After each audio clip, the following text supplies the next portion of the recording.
তাহলে গুরু তিন রকম আবার কি কথা? আমরা জানি গুরু সাধারণত দু রকমের হয়, দীক্ষা গুরু আর শিক্ষা গুরু।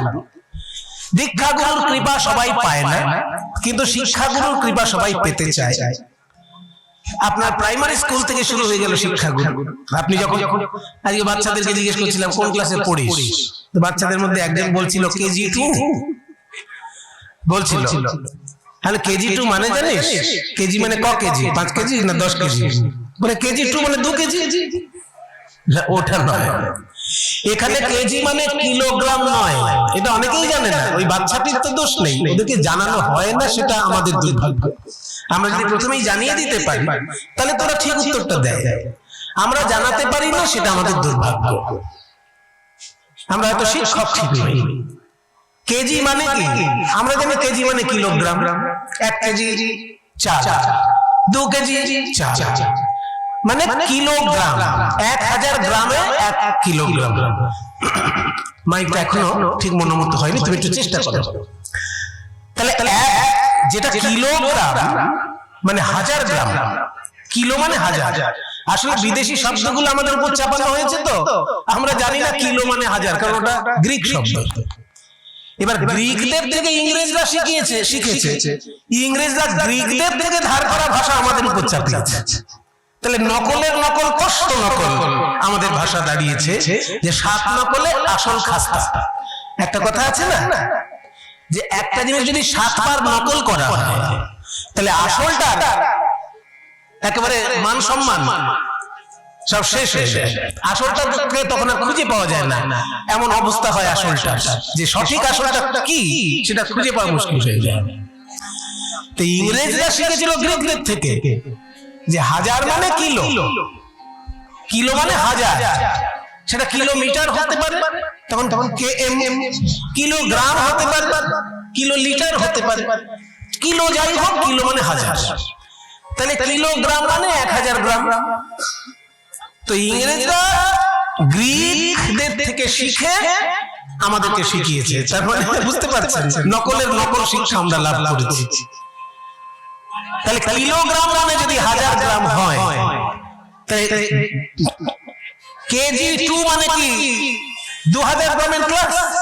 তা নয়, ওখানে কেজি মানে কিলোগ্রাম নয়, ওখানে কেজি মানে, যারা অনেকেই জানে না, জেনে রাখা ভালো, এখানে কেজি মানে কিন্ডার গার্টেন।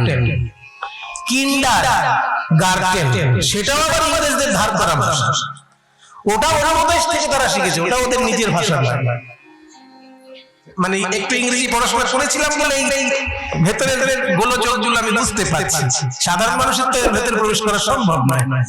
ইংরেজি অনার্স যারা পড়ে তারা এগুলো খোঁজ খবর নেয়, কারণ বাংলা ভাষায় যারা অনার্স নেয় তারা যেমন বাংলা আদ্যপান্ত খোঁজ খবরটা নেয়। এবার নকল পড়াশোনা অনেক আছে, কিন্তু সত্যিকারের যারা পড়াশোনা করে তারা তো ঠিক খবরটা নেয়। ঠিক তেমনি ইংরেজি অনার্স যে করবে সে একদম ইংরেজির আদ্যপান্ত ইতিহাস খোঁজ করবে। কিন্ডার গার্ডেন শব্দটাও ইংরেজদের শব্দ নয়, ওটাও বিদেশ থেকে ইংরেজরা ধার করেছে, করে আমাদের চাপিয়েছে। কিন্ডার গার্ডেন মানে হচ্ছে চিলড্রেন গার্ডেন। কিন্ডার মানে চিলড্রেন আর গার্ডেন মানে গার্ডেন। গার্ডেন থেকে ওরা গার্ডেন করেছে। তাহলে গার্ডেন চিলড্রেন, চিলড্রেনদের গার্ডেন, অর্থাৎ বাচ্চাদেরকে গাছপালার বাগানের মধ্যে পড়ালে বাচ্চাদের শিক্ষাটা ঠিক হবে। কি ফুল যখনই শেখাচ্ছ ফুলটা দেখিয়ে দেবে, ম্যাঙ্গো, ম্যাঙ্গো সঙ্গে সঙ্গে আম গাছের আমটা দেখিয়ে দেবে, এইটা আম। এই যে ব্যানানা মানে কলা, এই যে কলা সঙ্গে সঙ্গে দেখিয়ে দেবে। তাহলে বাচ্চাদের শিক্ষাটা একদম সরাসরি শিক্ষা হয়। ওই বাগানের মধ্যে বাচ্চাদের স্কুল হওয়া উচিত, ওই জন্য ওটার নাম কিন্ডার গার্ডেন, মানে বাচ্চাদের বাগান, চিলড্রেনস গার্ডেন। এবার সেটা বাচ্চা জানবে তবে তো বুঝতে পারবে, বড় হয়ে হয়তো জানবে। তাহলে কিন্ডার গার্ডেন মানে হচ্ছে বাচ্চাদের বাগান, অর্থাৎ ছোটদের স্কুল। তো এই যে আমরা শিক্ষা পাই, যে কথাটায় আসছিলাম, কিছু কিছু জিনিস একদম ভিত্তিগতভাবে যদি শিক্ষা আমাদের না হয় তাহলে সারা জীবন একটা ভুল ধারণার মধ্যে, যে জানে না যে কিন্ডারগার্টেন মানে বাচ্চাদের বাগান, সে তো সারা জীবন কেজি মানে কিলোগ্রাম ভেবে বসে থাকে। তা এখন যে সংস্কৃত শ্লোকটি আমি বললাম এগুলো সবার মুখস্থ থাকা উচিত। যারা কীর্তন শুনতে যাবেন আর কীর্তন গাইলে তার তো আগে মুখস্থ থাকা উচিত, আর যে শুনবে তারও মুখস্থ থাকা উচিত। কেন না, এই শ্লোকটা স্বয়ং মহাপ্রভুর রচনা। এবার যে চৈতন্য মহাপ্রভুকে ভালোবেসে আমি হাত তুলে নিতাই গৌর হরি বল বলছি, গৌর হরি বল বলছি যার জন্য, সেই গৌর হরিকে যদি আমি ভালোবাসি, তিনি কি লিখেছেন না লিখেছেন, তিনি আমাদের জন্য কি রেখেছেন না রেখেছেন, সেগুলো তো আমাদের খবর নেওয়া দরকার। আমি যদি বাবাকে ভালোবাসি তাহলে বাবা আমার জন্য কি কি রেখেছে আমি খবর নেব না? ঠিক তেমনি চৈতন্য মহাপ্রভু আমাদের জন্য 8টা শ্লোক লিখে গেছেন। উনি নিজে কোনো গ্রন্থ রচনা করেননি, শোনা যায় তিনি ন্যায় দর্শনের একটা ব্যাখ্যা লিখেছিলেন কিন্তু জলে ভাসিয়ে দিয়েছিলেন। তার লেখা গ্রন্থ নেই, তবে গ্রন্থের উপর তার টিপ্পনী আছে, তার হাতের লেখা দেখতে পাওয়া যায়। শ্রীমদ্ ভগবদ গীতার উপরে তার হাতের লেখা আছে, রক্ষিত আছে মুর্শিদাবাদের ভরতপুরে। গদাধরের একটি গীতার উপরে তিনি লিখে দিয়েছিলেন এবং সেটি গদাধরের ভাইপো নয়নানন্দ ঠাকুর যখন পরিধান ত্যাগ করে বাংলায় আসেন, মুর্শিদাবাদে মন্দির প্রতিষ্ঠা করেন। সেই মুর্শিদাবাদের ভরতপুরে সেই মহাপ্রভুর হাতের লেখা যুক্ত গ্রন্থটি যথা সম্মানে সেখানে পূজিত হচ্ছে। কাজে মহাপ্রভু গ্রন্থ লিখে গেছেন কিনা সেটা বলা যাবে না, কিন্তু আমাদের জন্য অনেক সম্পদ রেখে গেছেন। তার মধ্যে হচ্ছে 8টি শ্লোক। সেই 8টি শ্লোক কোথায় পাওয়া যাবে? যদি কারোর বাড়িতে চৈতন্য চরিতামৃত গ্রন্থ থাকে তাহলে চৈতন্য চরিতামৃতের একদম শেষ অধ্যায়ে এই 8টি শ্লোক পরপর রয়েছে। এই 8টি শ্লোক পরপর রয়েছে। যেটা বলতে যাচ্ছিলাম, চৈতন্যদেব একজন শিক্ষক, উনি কিন্তু ছাত্রদেরকে পড়াতেন এবং এত ভালোভাবে পড়াতেন যে অন্যান্য শিক্ষকের কাছ থেকে ছাত্ররা ছুটে ছুটে আসতো ওনার কাছে শিক্ষা লাভের জন্য। তো যে শিক্ষক সেই শিক্ষা গুরু তো প্রথম থেকেই আমরা পেয়ে যাই। দীক্ষা গুরু হয়তো পরে পাই, আবার যাদের মাথাটা বিগড়ে যায় তারা আবার দীক্ষা টিক্ষা নিতে চায় না। ঠিক আছে, সে যদি দীক্ষা না নিয়ে সুখে থাকে আমার কি যায়? কেউ যদি সদ্গুরুর কৃপা না পায়, সেই দুর্ভাগ্যটাকে যদি সে সৌভাগ্য মনে করে সেটা তার ব্যাপার, আমার কি যায় আসে? কিন্তু যদি কেউ সদ্গুরুর কৃপায় দীক্ষা লাভ করে, সেই মন্ত্র জপের যে কত শক্তি, সেই মন্ত্র জপে যে কি বিশুদ্ধ আনন্দ, সেটা যদি উপলব্ধি করতে না চায় সেটা তার ব্যক্তিগত ব্যাপার, সেটা নিয়ে আমার হাত বাড়ানোর কোনো দরকার নেই। কিন্তু পেলে পরে নরজীবন পরিপূর্ণ হয়। আপনি শিক্ষকের কাছে যেমন শিক্ষা নিয়েছেন, তেমনি সব গুরুর কাছে যদি ঠিক ঠিক মন্ত্র পেয়ে জপ করে আপনি আনন্দ পান, মানে বিশুদ্ধ আনন্দ। আনন্দ তো টিভি দেখেও পাওয়া যায়, আনন্দ তো মোবাইলে নাচ গান দেখেও পাওয়া যায়, কিন্তু ওটা তো বিশুদ্ধ আনন্দ নয়, ওটা মন চঞ্চল করার আনন্দ। কিন্তু মনকে সুখী করার আনন্দ এই মন্ত্রতন্ত্রে আছে, সেটা গুরুর কাছ থেকে পেতে হয়। গুরুদেব করে কি? দীক্ষা দেয়। দীক্ষা মানে কি? অনেক তাত্ত্বিক ব্যাখ্যা আছে, সেটা আমি যাচ্ছি না, সহজ করে বুঝে নিন। যেমন কোন মন্দিরের মধ্যে পাথরের মূর্তি প্রতিষ্ঠা হয়, মাটির মূর্তি প্রতিষ্ঠা হয়, কাঠের মূর্তি প্রতিষ্ঠা হয়, তেমনি এই দেহটাও একটা মন্দির। এই দেহটার মধ্যে যখন মূর্তি প্রতিষ্ঠা করতে হয়, সেই মূর্তিটা হচ্ছে মন্ত্রময় মূর্তি। সেই মূর্তিটা ইট কাঠ পাথর দিয়ে তৈরি হয়। মন্দিরে যখন মূর্তি প্রতিষ্ঠা করবেন সেটা কাঠের মূর্তি বা পাথরের মূর্তি বা মাটির মূর্তি বা সোনার মূর্তি, পিতলের মূর্তি, যেমন খরচা করবেন আপনার পার্সোনাল ব্যাপার। পয়সা কম থাকলে মাটির মূর্তি করতে পারেন, পয়সা খুব ভালো থাকলে সোনার মূর্তি করতে পারেন। নবদ্বীপে আছে সোনার গৌরাঙ্গ, দর্শন করে আসবেন। তাহলে কিন্তু ওটা মন্দিরের ব্যাপার। দেহ মন্দিরের মধ্যে সোনার মূর্তি কি কখনো ঢুকিয়ে দেওয়া যাবে? সেটা বিপজ্জনক একটা পরিস্থিতি তৈরি হবে। দেহ মন্দিরের মধ্যে কখনো মাটির মূর্তি, কাঠের মূর্তি, সোনার মূর্তি জোর করে ঢোকানো যাবে না। ওই জন্য মনে ঋষিগণ করেছেন মন্ত্র দিয়ে তৈরি ভগবানের মূর্তি, মন্ত্র দিয়ে তৈরি ভগবানের মূর্তি। সেই মূর্তি শাস্ত্রে লেখা আছে, কিন্তু গুরুর কাছ থেকে পেলে পরিপূর্ণ রূপ ধারণ করে। শাস্ত্র থেকে পড়ে নিলেও হবে, কিন্তু পরিপূর্ণ রূপ ধারণ করবে না। গুরুর কাছ থেকে পেলে গুরুর সাধনা যুক্ত হয়ে যখন মন্ত্রটায় প্রাণ প্রতিষ্ঠা হয়, সেই মন্ত্র যখন আমার হৃদয়ে আসে সেটা প্রাণবন্ত মন্ত্র। আর সেই মন্ত্র বইতেও লেখা আছে, কিন্তু প্রাণবন্ত নয়, কারণ প্রাণ প্রতিষ্ঠা হয়নি মন্ত্র। তা গুরু করে কি, ওই মন্ত্রময় ভগবানের মূর্তিটাকে হৃদয় মন্দিরে প্রতিষ্ঠা করে দেয়। এটাই হচ্ছে দীক্ষার মূল বক্তব্য। তাহলে শিক্ষাগুলো কিন্তু আমরা ছোটবেলা থেকেই পাই। ওই যে বললাম কেজি 1 আর কেজি 2, ওখান থেকে শিক্ষাগুলো শুরু হয়ে গেল। আপনার কেজি 1 কেজি 2 তে শিক্ষাগুলো শুরু, শেষ যে কোথায় হবে জানেন না, কারণ মৃত্যুর আগে পর্যন্ত শেখা যায়। যতদিন বাঁচে ততদিন শিখি, যতদিন বাঁচবেন শিখে যাবেন, কিন্তু শুরুটা কখন? ওই যে কেজি 1। তার আগে মায়ের কাছে শেখা। ওই দেখ বাবা পাখি, তখন বাচ্চা জানলো এটাকে তাহলে পাখি বলে। মা যখন পাখি দেখাতে দেখাতে বাচ্চাকে খাওয়াচ্ছে, খেয়ে নে বাবা, আমার বাবু সোনা, খেয়ে নে, ওই তো পাখি, আয় তো পাখি। এই যে পাখি বলে ডাকছে, বাচ্চা কিন্তু জানতো না এই জিনিসটার নাম পাখি। ওই মায়ের কাছ থেকে শিখে নিল, ওই যে উড়ে উড়ে কাছে আসে ওটা পাখি। কাজে মায়ের কাছে শিক্ষা প্রথম শিক্ষা, তারপরে কিন্ডারগার্টেন, বাচ্চাদের বাগান, অর্থাৎ প্রাইমারি স্কুল থেকে শিক্ষা আপনার শুরু হয়ে গেল। শেষ কবে হবে কেউ জানে না। যতদিন শরীরে প্রাণ থাকবে কিছু না কিছু আপনার শিক্ষা যুক্ত হতেই থাকবে। কারণ শিক্ষাগুলোর সন্ধান আমরা জন্ম থেকেই পাই। দীক্ষাগুলোটা একটু প্রবলেমেটিক ব্যাপার, কারণ সৎ গুরু খুঁজে পাওয়া খুব মুশকিল। হয়তো দেখা গেল যাকে আপনি খুব সৎ বলে মনে করছেন, দুদিন পরে দেখা গেল সেই ভয়ঙ্কর অসৎ। কাজে ওটা কপালের ব্যাপার। কার কপালে সৎ গুরু জুটবে, কার কপালে অসৎ গুরু জুটবে, সেটা কপালের ব্যাপার হয়ে যায়। সবসময় ঠিক মেলে না, এটা আমাদের দুর্ভাগ্য বলতে পারি।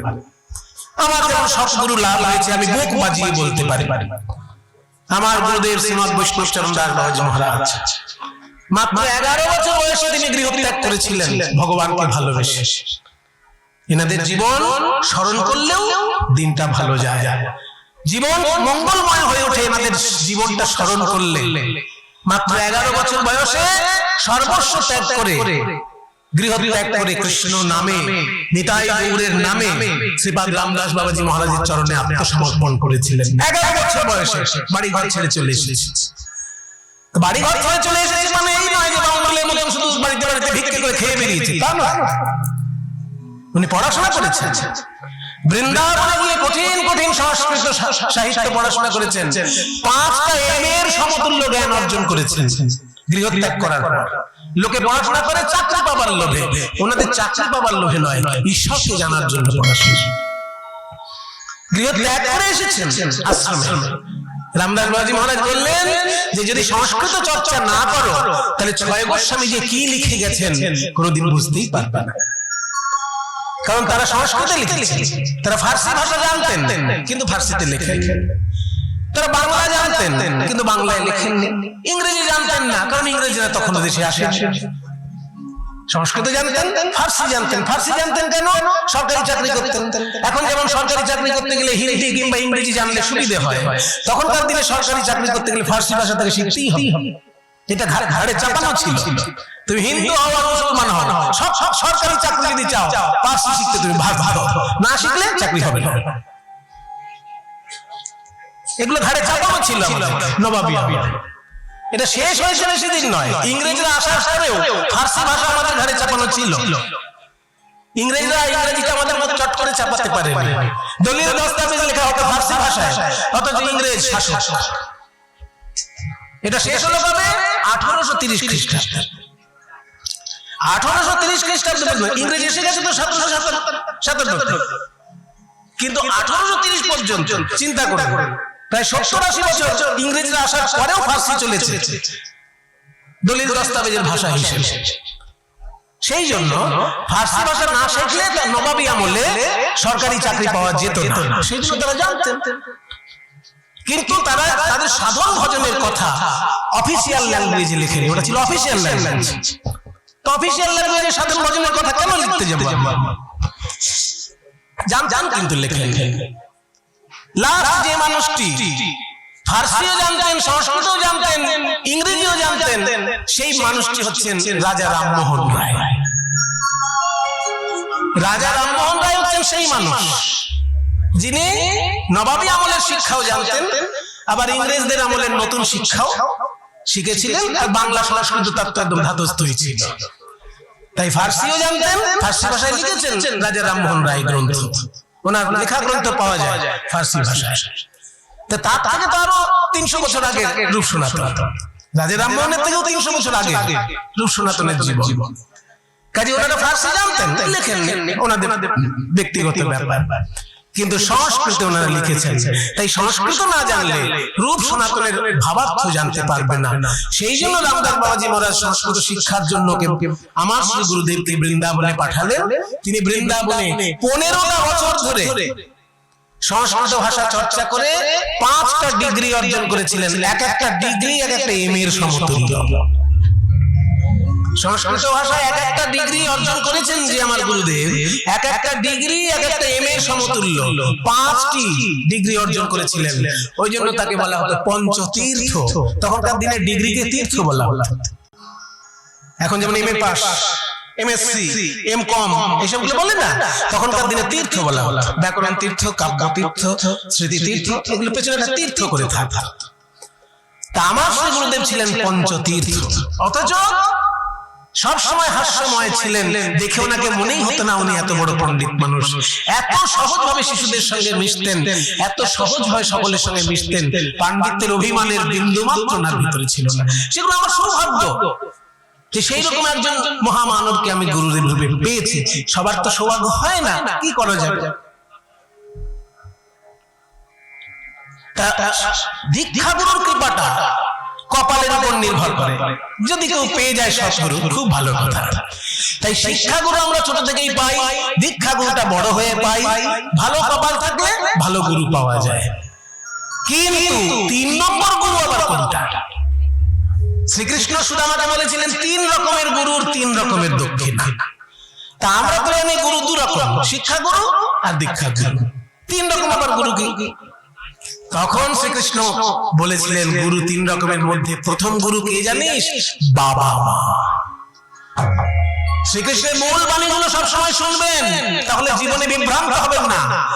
বোকা মুখের কথা শুনে জীবন বিভ্রান্ত করে কারা? যাদের সঙ্গে শাস্ত্রের সম্পর্ক নেই। আর যাদের সঙ্গে শাস্ত্রের সম্পর্ক আছে সে বোকা মুখের কথা পাত্তা দেয় না। ওর মতো বকে যায়, আমি আমার শাস্ত্রকে সম্মান করে যাই। গুরু হচ্ছে 3 রকম, তার মধ্যে প্রথম গুরু হচ্ছে বাবা মা। কেন? এই দেহটাই তো তিনি আমাদেরকে দিয়েছেন। জনক প্রথম গুরু জন্ম যাহা হইতে। এই দেহটা যেহেতু উপহার দিয়েছেন আমাকে উনি পিতা, তাই পিতা মাতা হচ্ছেন প্রথম গুরু। তুমি যেখানে যত বড় শিক্ষক পাও, মায়ের উপর বড় শিক্ষক কেউ নয়, কারণ উনিই তোমাকে প্রথম শিখিয়েছেন। ওই যে বাবা পাখি, পাখি মানে বার্ড, সে তো স্কুলে গিয়ে শিখেছে। মা তাকে খাওয়াতে খাওয়াতে শিখিয়েছেন, ওই যে বাবা পাখি।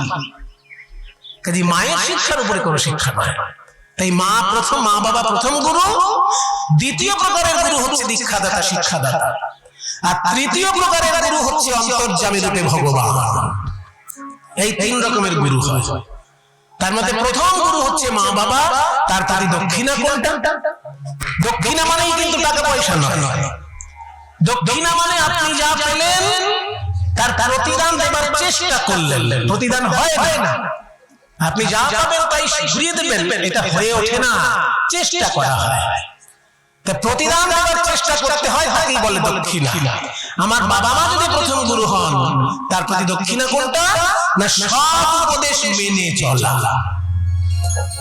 বাবা মাকে কোনোদিন খাইয়ে পরিয়ে দক্ষিণা দেওয়া যায় না। বাবা মাকে কোনোদিন টাকা পয়সা দিলে দক্ষিণা দেওয়া হয় না। কিন্তু বাবা মার সৎ উপদেশ মেনে চললে দক্ষিণা দেওয়া হয়। এই যে বাড়ির ছেলেরা, মায়ের ইচ্ছা হয়েছে পিতার স্মৃতিতে কীর্তন করা, মায়ের ইচ্ছা পূর্ণ করার জন্য বাড়ির ছেলে মেয়েরা কীর্তন করাচ্ছে। তাহলে মা বাবার সৎ উপদেশ মেনে চলা, এটাই হচ্ছে মা বাবার প্রতি দক্ষিণা। আর দীক্ষাগুরু শিক্ষাগুরুর কাছে দক্ষিণা কোনটা? দীক্ষাগুরু শিক্ষাগুরুর কাছে দক্ষিণা হচ্ছে তাদের সেবা করা। ওই জন্য দেখবে শ্রীমদ্ ভগবদ গীতায় বলেছেন, ভগবান সব বলে রেখেছেন, আমরা দেখি না, সে আমাদের দুর্ভাগ্য। ভগবান বলছেন যে তদ্বিদ্ধি প্রণিপাতেন পরিপ্রশ্নেন সেবয়া। যদি কারোর কাছে জ্ঞান অর্জন করতে চাও, তিনটে মাধ্যম আছে, তিনটে মাধ্যমকে কাজে লাগাবে। কি কি? তদ্বিদ্ধি প্রণিপাতেন, আগে তাকে প্রণাম করো। তুমি যে তার কাছে ছোট, সেটা আগে তার কাছে নত হও, তবে জ্ঞান নিলে সেই জ্ঞানটা রাখতে পারবে। তাহলে দাম্ভিকতা নিয়ে যদি জ্ঞান নিতে যাও কারোর কাছে, সেই জ্ঞান তোমার কাছে স্থায়ী হবে না। কারোর কাছ থেকে জ্ঞান নিতে গেলে নিজের দাম্ভিকতা ত্যাগ করে আগে তার কাছে নত হও, এটা প্রথম শর্ত। দ্বিতীয় শর্ত হচ্ছে পরিপ্রশ্নেন, চারিদিক থেকে তাকে প্রশ্ন করো। বুঝতে না পারলে আবার করো, বুঝতে না পারলে আবার করো, বিভিন্ন ভাবে তাকে প্রশ্ন করো। তৃতীয়ই বললেন সেবয়া, তাকে সেবা করো, এটাই দক্ষিণা। দীক্ষাগুরু এবং শিক্ষাগুরুর ক্ষেত্রে সেবা করাটাই দক্ষিণা। আমরা সেবা করতে পারি না বলে সেবার একটা অনুকল্প হিসেবে টাকা পয়সা দেয়, যে টাকা দিলাম, ওনার যেটা লাগবে উনি ওনার মতন গ্রহণ করুন। এটা আমরা সেবার কি বলবো, সেবার একটা সাবস্টিটিউট, সেবার একটা অনুকল্প। সেবা করতে পারলাম না তাই টাকা দিলাম, নইলে টাকা দেওয়াইটাই কিন্তু দক্ষিণা নয় করে দেবে। দীক্ষাগুরু এবং শিক্ষাগুরুর প্রতি দক্ষিণাটা হচ্ছে তাদের সেবা করা। মাইকটা এখনো দেখো। তৃতীয় গুরু হচ্ছে অন্তর্যামী ভগবান গুরু। সেই তৃতীয় গুরু যদি অন্তর্যামী ভগবান হয়, তার প্রতি দক্ষিণা কি? যে তার নাম, রূপ, গুণ, লীলা শ্রবণ করে, তার লীলা শ্রবণ করে তার প্রতি কৃতজ্ঞতা জানানো। এই যে আপনারা কষ্ট করে শুনছেন ভগবানের গুণগাথা, এটি দক্ষিণা দেওয়া হচ্ছে। কি আপনার অজান্তে দক্ষিণা দেওয়া হচ্ছে। আপনি তো আনন্দ পাচ্ছেন গান শুনে, বাহ ভগবানের গানটা শুনে খুব ভালো লাগলো, কিন্তু আপনার দক্ষিণাও দেওয়া হয়ে গেল সঙ্গে সঙ্গে। তাই তিনজনের প্রতি তিন রকমের দক্ষিণা। বাবা মার প্রতি দক্ষিণা হচ্ছে তাদের ভালো কথা মেনে চলা। দীক্ষাগুরু শিক্ষাগুরুর প্রতি দক্ষিণা হচ্ছে সেবা করা, সেবা করতে না পারলে তবেই পয়সা দেওয়া। আর ভগবান যদি তৃতীয় গুরু হন, তার প্রতি সেবা হচ্ছে তার শাস্ত্রপাঠ, তার লীলা শ্রবণ, তার তীর্থ দর্শন, তার সেবামূলক যে সব কাজ, সেই ভক্তি চর্চা করা। এই তিনটে দক্ষিণা তিনজন গুরুর প্রতি দিতে হয়। তাহলে যে শ্লোকটা আমি আজকে শুরু করলাম, সেটা হচ্ছে ভগবান গৌর সুন্দরের বলে যাওয়া শ্লোক। আপনাদের মুখস্থ থাকলে ভালো হয়, কারণ আপনারা তো গৌরাঙ্গ মহাপ্রভুকে ভালোবাসেন, তার বাণী মুখস্থ করাটাও আপনার কর্তব্য। খুব সহজ শ্লোক, কঠিন নয়। ত্রিনাদপি সুনিচেন তরুরিব সহিষ্ণুনা অমানীনা মানদেন কীর্তনীয় সদা হরি।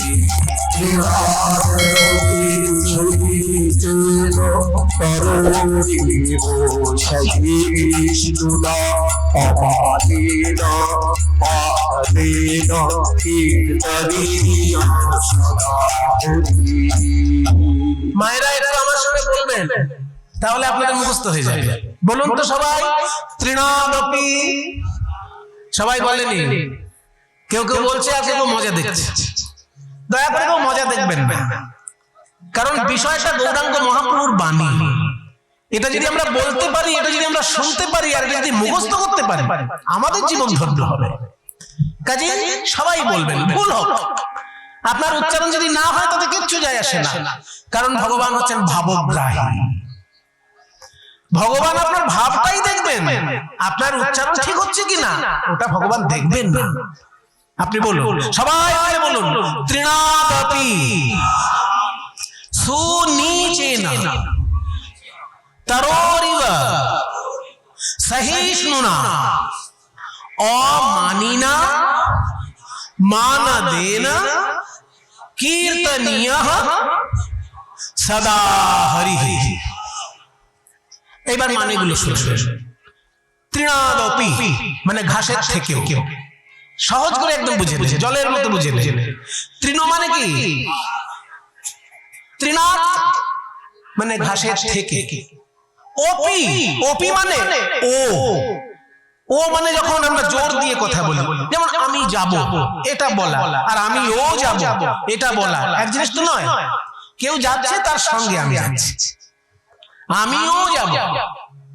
তাহলে ঘাসের থেকে ও, ঘাসের থেকে এটা একটা, আর ঘাসের থেকে ও, সেই জন্য তৃণাদপি। তৃণাদ মানে ঘাসের থেকে, অপি মানে ও, তাহলে তৃণাদপি মানে ঘাসের থেকে ও। সু নিচে না, নিচ মানে নিচু হয়ে বা নত হয়ে, ঘাসের থেকেও নত হয়ে, ভালো করে নত হয়ে, ওই জন্য আগে সু আছে, ভালো করে নত হবে। মুখ দেখানো মানে লোক দেখানো নত হবে না। লোকের সামনে এরকম করছো কিন্তু ভিতরে ভিতরে ভাবছো কেন আমি পেন নাম করতে যাবো। নত হতে না পারলে হয়ও না, কিন্তু নত হলে মন থেকে হয়, ভালোভাবে নত। সু নিচে না, তৃণাদপি মানে ঘাসের থেকেও, সু নিচে ভালো করে নত হয়ে।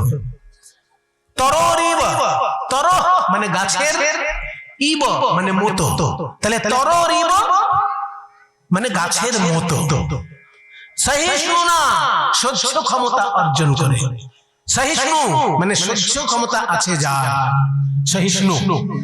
এবার তৃতীয় বিভক্তি হয়েছে বলে সহিষ্ণু না, গাছের মতো সহ্য ক্ষমতা অর্জন করে, ঘাসের থেকেও নিচু হয়ে, এবং অমানি না মানে নিজের মান সম্মান নিয়ে চিন্তা না করে। নিজের মান সম্মান নিয়ে চিন্তা বেশি করো না, কারণ তুমি হরিনাম করতে এসেছো, তাই বেশি চিন্তা ভাবনা নয়। অমানি না, তারপর হচ্ছে মানদেন, অপরকে সম্মান দিতে ভুলো না। নিজের সম্মান নিয়ে মাথা ব্যথা করো না, আর অপরকে সম্মান দিতে ভুলো না।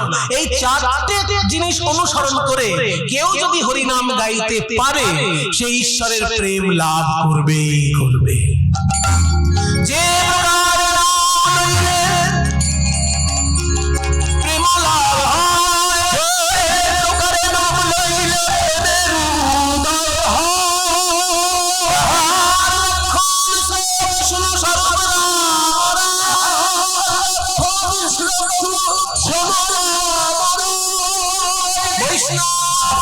উত্তম হইয়া হবে জীবে সম্মান দিবে, জানি কৃষ্ণ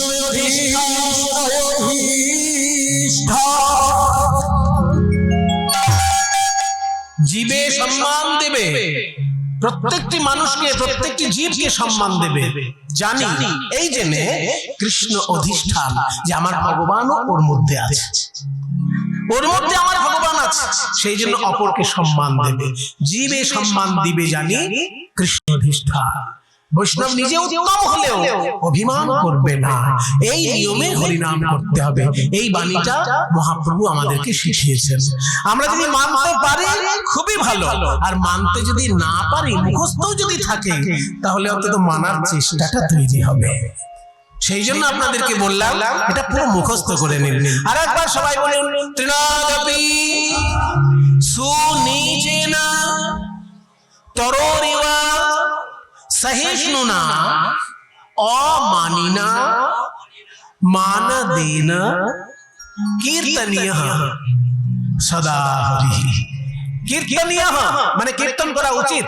এখানে কীর্তনীয় কিন্তু কীর্তনীয়া নয়, অনেকে ভুল করে বলে ফেলে কীর্তনীয়া সদা হরি। কীর্তনীয়া কথাটা নয়, কীর্তনীয়ঃ মানে কীর্তন করা উচিত সদা, সব সময় হরি, হরির নাম, হরির গুণ, হরির লীলা সব সময় কীর্তন করা উচিত। কীর্তনীয়ঃ সদা হরি। কিভাবে উচিত না, চারটে জিনিস। ঘাসের থেকে নিচু হবে। কেন ঘাসের থেকে নিচু হবে মশাই? আমি মানুষ, আমি কি ঘাসের থেকে নিচু হব? এরকম ভেতরে একখানা প্রশ্ন জাগতে পারে, কিন্তু কেন নিচু হবে না সেইটা আগে বলো। ঘাসকে যদি তুমি শিক্ষক করতে চাও, আর তুমি যদি নিজে ঘাসের কাছে ছাত্র হও, তাহলে ঘাসকে উঁচু আসন দেবে না? শিক্ষককে তো আমরা সবসময় উঁচু আসন দিই, নিজেরা নিচে থাকি, শিক্ষক উঁচু আসনে থাকবেন। তাহলে ঘাস আবার শিক্ষক কবে হলো? ঘাস ও শিক্ষক কেমন না, ঘাসকে যদি কেউ পাড়িয়ে দিয়ে চলে যায়, তাহলে ঘাস কিন্তু তাকে গালাগালি দিয়ে ভূত করে দেয় না। এই সহ্য শক্তিটা ঘাসের থেকে শেখা। যে ঘাসকে তো বাড়িয়ে দিয়ে চলে গেল, ঘাস কিন্তু তাকে উল্টে গালাগালি দেয়, কেন পাড়ালি রে আমাকে, আমি ছোট বলে পাড়ালি? ঘাস কখনো বলে না। ঘাসকে যেও বাড়িয়ে দিয়ে চলে গেল, আবার ঘাস দাঁড়িয়ে উঠে কি করে? অক্সিজেন দিতে থাকে। যে লোকটা বাড়িয়ে গেছে সেও কিন্তু ওই ঘাসের থেকে অক্সিজেন নিয়ে বেঁচে আছে।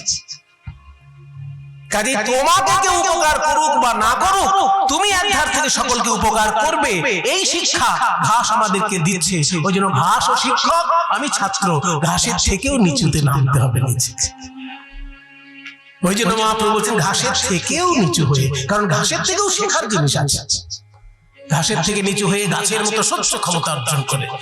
শীতকালে গাছ লেপ গায়ে দেয় না, বর্ষাকালে গাছ ছাতা মাথায় ধরে না, প্রচন্ড গরম করলেও কারোর কাছে জল চায় না। যদি আপনি দেন আপনি পূর্ণ করবেন, কিন্তু গাছ বলে না আমায় জল দিয়ে যাও। এই সহ্য ক্ষমতা গাছের থেকে শিখতে হবে। তাই সবাই শিক্ষক হবে। গাছের মতো সহ্য ক্ষমতা, ঘাসের থেকে নিচু হয়ে নিজের মান সম্মান নিয়ে বেশি না ভেবে অপরকে সম্মান দিয়ে প্রাণ ভরে হরি গুণগান গেয়ে দেখো, প্রেম লাভ তুমি করবেই করবে। বৃন্দাবন লীলা, বৃন্দাবন লীলা, বৃন্দাবন লীলা তোরার মনেতে মনেতে পড়িল। বৃন্দাবন লীলা, বৃন্দাবন লীলা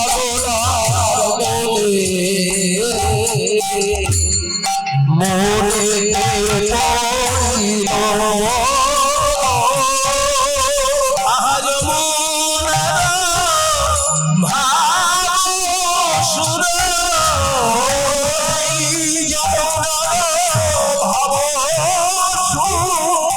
একই ভাব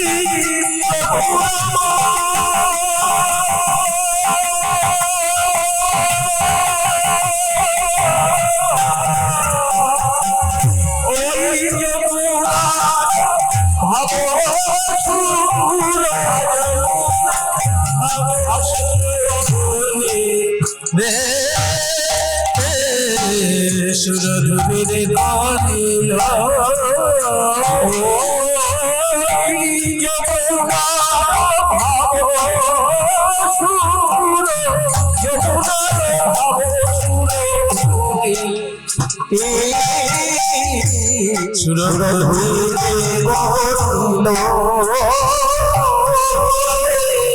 তো সেই যমুনা, তো সেই যমুনা আমি পেয়েছি তার নমুনা। এই তো সেই যমুনা আমি পেয়েছি তার নমুনা। এই তো সেই যমুনা গোপীগণের আনাগোনা। এই তো সেই যমুনা গোপীগণের আনাগোনা। রসের বাসনা গোপীগণের আনাগোনা। গোপীগণের আনাগোনা, গোপীগণের আনাগোনা, রসের বাসনা গোপীগণের আনাগোনা। রসের বাসনা সেই যমুনা, ও যমুনা ভাব সুর, যমুনার ভাব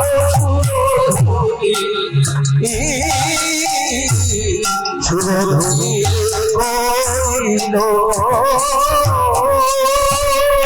যমুনার তীরে রাসলীলা হয়েছিল, যমুনা তো পেলাম, কিন্তু ফুলের বাগান কই?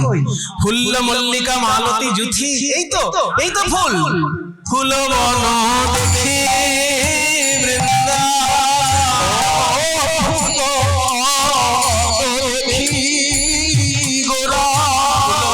দেখি বৃন্দাবনের বৃন্দাবনের সমান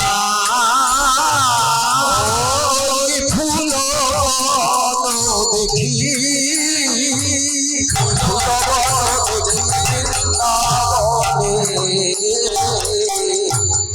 বনের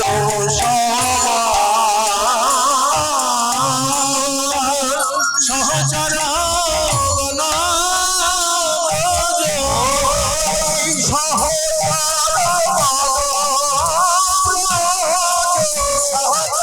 গণ গোপী ব্রজ গোপী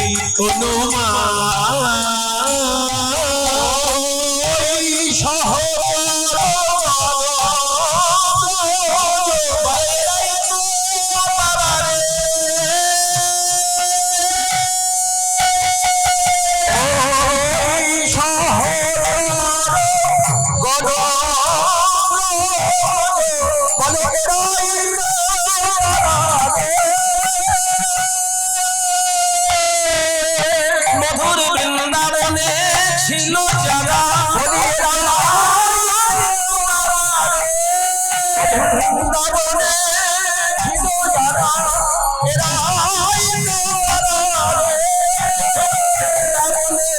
ছিল যারা নবদ্বীপে এলো